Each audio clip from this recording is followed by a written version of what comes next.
the Red Protoss player NightEnd. Playing for Fnatic, and he is down one game. We have Stephano up ahead 1-0 in this best of 3, the first game of the group stage. And yeah, this is going to be pretty exciting. NightEnd with his back to the wall, he needs a win. Yes, he does. See him nicely stacking his probes back there in his main base. Got 2 on the close patches before spreading the rest out. NightEnd does put that pylon down at the top of his big ramp. I can actually see NightEnd just going for a 2-base all-in once again. This is something that we've seen on Antigua countless times. You can either go for some kind of Blink Stalker all-in once again. There are obviously also those 4-gate attacks on 2 bases with which you can try to put pressure onto the 3rd base of your opponent. Because that is exactly what usually happens. The Zerg just realizing, okay, well, my opponent's taking a fast 2nd base, so there won't be any pressure anytime soon. I can't take my 3rd, trying to be ahead in economy, and then the Protoss player is forced to put some pressure onto the 3rd base. Stephano goes 9 Overlord, 10 Pool. Interesting opening here.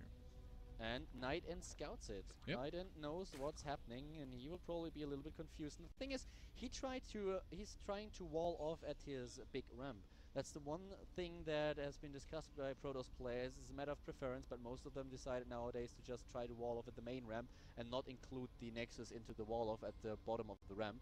Of the first ramp, that is, the single-filed ramp into the main base. So let's see if he's able to wall off in time. He certainly needs to cut pro production, and this is exactly what he does. Yeah. I think actually it's no big deal. I think Stephano went for the early pool just so that he can get his hatch.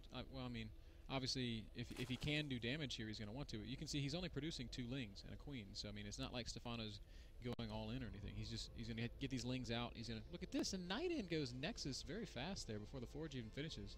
Yeah, he knows about the early pool, and he just does not care. Yeah, well, I mean, he just feels comfortable and confident playing against it. So this is going to just turn into a macro game in spite of the fairly early spawning pool.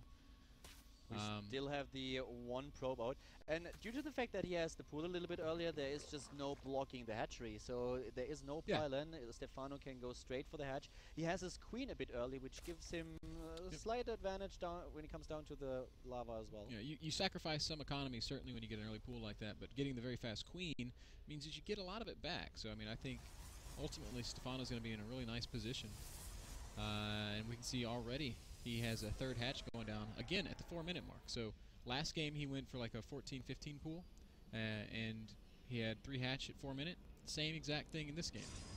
So, I mean, economically this build looks very, very sound. I like the wall-in here at the top of this ramp. I think the reason Protoss players do this is because it's a little bit better against banelings than when you wall in over here near the other ramp, the main ramp. The one thing that I don't really like is the positioning of his buildings. I feel that the wall-in is kind of vulnerable due to the fact that he has a photon cannon, a pylon, and then there will be a unit in the gap. So in a case that Stephano is really going for some kind of baneling attack, he would take down 1 pylon, 1 cannon, and the blocking unit at the same time.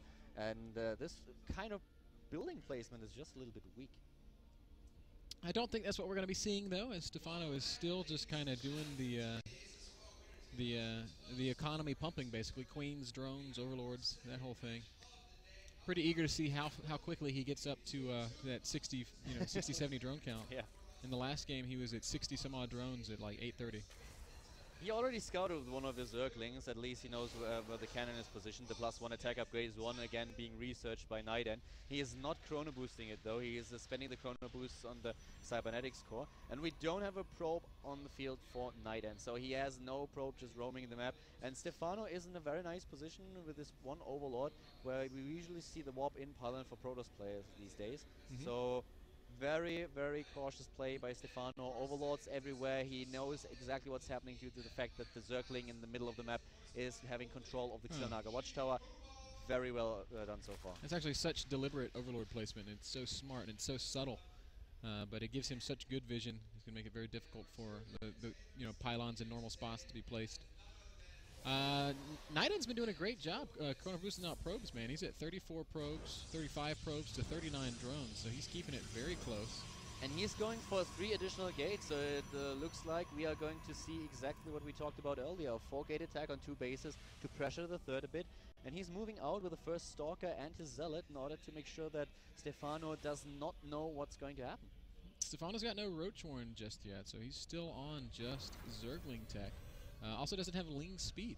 So, a little curious. What are you doing, Stephano? You playing pure Ling right now? Going for the lair tech now. Straight for the lair before he starts his speed and throwing down the Roach Warren. Okay. So there's the Roach Warren. So he's going to have just slow Lings for the time being. If NightEnd brings this attack soon, then it could be a little bit scary. But I do feel like in general these 4-gate timings are, while where they can be effective, if you catch the Zerg off guard, it's very difficult to catch a guy like Stephano off guard. That's exactly the thing. You always have the feeling that Stephano knows fully well what's going to happen. It's like the guy has a map hack in his brain, so it's really, really amazing. And losing the Zealot is already a big deal, so one Zealot is already down. The +1 attack upgrade just finished. Yep. And as it does, the Roach Warren for Stephano finishes up, and he immediately starts 8 Roaches. He's sitting on 56 drones at 830, so even with the 10-pull opening, his economy absolutely fine.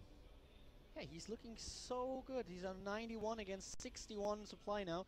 Finally, speed is halfway done, +1 attack. Here comes Stephano with Roaches while we have NightEnd with his first attack. But I don't think there's anything he can do. The creep spread is brilliant. He can just chase all his opponent's Zealots. And NightEnd is losing so many units. And when speed finishes, NightEnd's going to lose everything. And it's just a couple of seconds away. So all these Zealots will get cleaned up.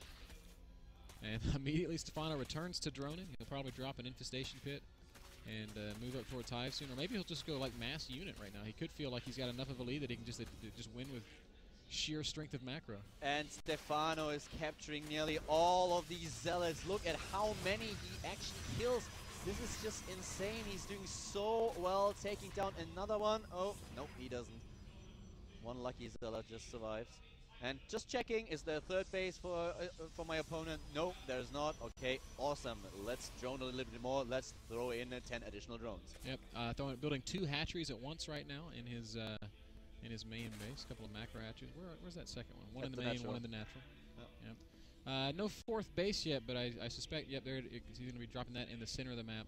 Still no infestation pit, so he's just going to make units for the time being. Stephano's economy just beautiful right now. 75 drones. That's the 4th base that you just mentioned in the middle of the map. We have Stephano with the Zerglings once again scouting everywhere for this pylon for some kind of sneaky expansion. He's making super sure that there is nothing going on that he is not aware of. And NightEnd, he is trying to go for Colossi, he's trying to go for extended thermal lens, but he is already down 50 to 60 supply, and this is just such a bad position to be in, especially with Stephano having a 20 harvester lead, 74 against 54. Yeah, this is this is a horrible position to be in if you're the Protoss player. And this is kind of what we talked about, man. Stephano just makes it look so easy. It looks effortless, doesn't it? Yeah, it's like, oh, you're going to make a little push. I'm going to just shut it down like it, never even happened.